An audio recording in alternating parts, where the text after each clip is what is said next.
Hello guys, welcome back to my channel. Today जो topic है बहुत ही इंटरेस्टिंग है। आज का हमारा टॉपिक है पर्सनैलिटी, जिसे हम हिंदी में व्यक्तित्व कहते हैं। फर्स्ट ऑफ ऑल हम लोग ये जानेंगे कि पर्सनैलिटी शब्द की उत्पत्ति कैसे हुई, ओरिजिन क्या है, ये देखते हैं। व्यक्तित्व यानी पर्सनैलिटी लैटिन भाषा के पर्सोना PERSONA पर्सोना शब्द से बना है, जिसका अर्थ होता है मुखौटा या नकाब। पर्सनैलिटी शब्द जो है लैटिन भाषा के पर्सोना शब्द से लिया गया है। पर्सोना से पर्सनैलिटी बना है। पर्सोना का अर्थ होता है मुखौटा या नकाब, जिसे हम मास्क भी कहते हैं, जो हम अपने फेस पे लगाते हैं। फ्रेंड्स, यूनान में जब नाटक होता था तो उस समय वहाँ पे लोग क्या करते थे, नाटक जैसे कि नाटक में लोग रावण का किरदार निभाते हैं तो रावण का मुखौटा पहनकर रावण के व्यक्तित्व में आ जाते हैं। तो उसी तरह उस समय वहाँ पे यूनान में लोग नाटक खेलते थे और अपने चेहरे पे मुखौटा यानी मास्क लगाते थे, और जिस किरदार में आते थे वो उनका वो व्यक्तित्व हो जाता था। इसीलिए पर्सोना से पर्सनैलिटी लिया गया, और जिसका अर्थ होता है मुखौटा या नकाब। फ्रेंड्स, आगे है शाब्दिक अर्थ के आधार पर डेफिनेशन है पर्सनैलिटी का, और पर्सोना यानी पर्सनैलिटी शब्द के आधार पर जो डेफिनेशन है उसको हम देखते हैं। तो क्या है, जिस व्यक्ति का बाहरी दिखावा भड़कीला होता था उसका व्यक्तित्व उतना ही अच्छा समझा जाता था, तथा जिसका बाहरी दिखावा साधारण होता था उसका व्यक्तित्व उतना अच्छा नहीं समझा जाता था। फ्रेंड्स, क्या है कि उस टाइम में पहले पर्सनैलिटी की जो परिभाषा थी वो क्या थी कि जिस व्यक्ति का बाहरी दिखावा भड़कीला होता था, बाहर से वो बहुत सुंदर दिखते थे, उनके व्यक्तित्व को अच्छा माना जाता था, तथा जिसका बाहरी दिखावा साधारण होता था उसका व्यक्तित्व उतना अच्छा नहीं समझा जाता था। उस टाइम में शाब्दिक अर्थ के आधार पर पर्सनैलिटी की यही परिभाषा थी। बाद में बहुत सारे ऐसे मनोवैज्ञानिक, बहुत सारे विद्वान ने परिभाषाएं दी है। पहले टोटल 49 परिभाषाएं थी। टोटल कितने परिभाषाएं थी? 49 परिभाषाएं दिए। 49 परिभाषाओं को विश्लेषण करने के बाद आलपोर्ट ने 50वीं परिभाषा दी। आलपोर्ट विभिन्न मनोवैज्ञानिकों ने व्यक्तित्व की अनेकों परिभाषाएं दी। परिभाषाओं की संख्या 49 थी, जिनका विश्लेषण करने के बाद आलपोर्ट ने 50वीं परिभाषा दिया। अभी मैंने बताया है फ्रेंड्स कि आलपोर्ट ने 49 परिभाषाओं को एनालाइज करने के बाद उन्होंने अपनी परिभाषा दी। जो 50वीं परिभाषा थी वो परिभाषा देखिए क्या है।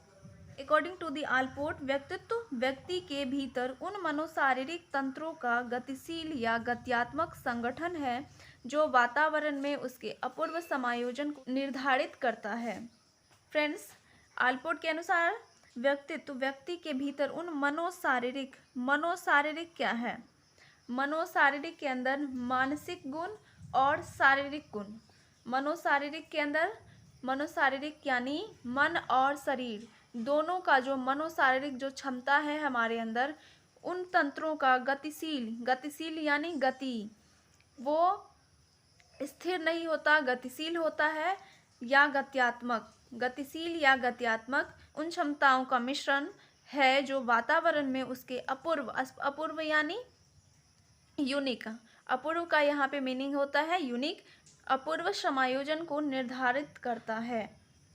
यानी मानसिक और शारीरिक क्षमताएं जो गतिशील है, उन क्षमताओं का मिश्रण जो वातावरण में अपूर्व समायोजन को निर्धारित करता है। हमारे अंदर हम जैसे भी व्यक्तित्व वाले इंसान हैं, हमारे अंदर जो भी मानसिक गुण है, जो भी शारीरिक गुण है, उन गुणों के साथ हम अपने इन्वायरमेंट में कैसे समायोजन करते हैं, कैसे एडजस्टमेंट करते हैं, वो हर इंसान का एडजस्टमेंट अपूर्व होता है। सबका अपना अपना अलग तरीका होता है, सबका अपना अपना एडजस्टमेंट करने का जो तरीका होता है वो अपने में यूनिक होता है, अपूर्व होता है, बहुत ही विशेष होता है। वो जो है निर्धारित करता है कि किस व्यक्ति का व्यक्तित्व जो है कैसा है। तो मनोशारीरिक जैसे कि एग्जाम्पल लेके बताते हैं कि जब कोई बच्चा पैदा होता है तो उसको लोग किस नाम से जानते हैं? उनके मम्मी उनके पापा के नाम से जानते हैं, तो उनका व्यक्तित्व उतना तक ही रहता है। फिर वो जब बड़े होते हैं तो उनके नाम से लोग जानने लगते हैं। फिर वो जब बड़े होते हैं तो वो जैसा काम करते हैं, जिसका जो नाम होता है उस नाम से, कि हाँ वो जो है बहुत तेज है पढ़ने में, वो बहुत अच्छा है, बहुत व्यवहारिक है, ये सब जो है लोग धीरे धीरे जानने लगते हैं। तो जन्म से लेकर हमारा जो व्यक्तित्व है वो गतिशील रहता है, वो चेंज होता रहता है। इसीलिए मनोशारीरिक तंत्र का जो संगठन है, जो मिश्रण है, वो जो है गतिशील रहता है, वो स्थिर नहीं रहता है। हमारे वातावरण में हम कैसे एडजस्ट करते हैं, वो एडजस्टमेंट करने का जो तरीका है हर इंसान का अपूर्व होता है, यूनिक होता है। ओके, नेक्स्ट है डेसिल।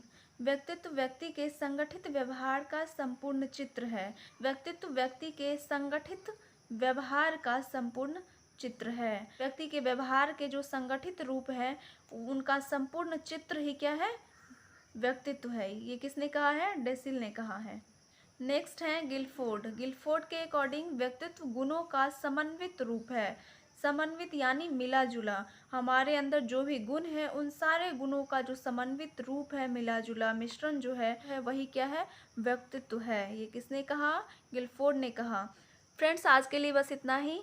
नेक्स्ट वीडियो के लिए इंतजार कीजिए, वेट कीजिए। तब तक के लिए फ्रेंड्स, बायोलॉजी के जो भी स्टूडेंट होंगे उनको आप लोग शेयर कीजिएगा।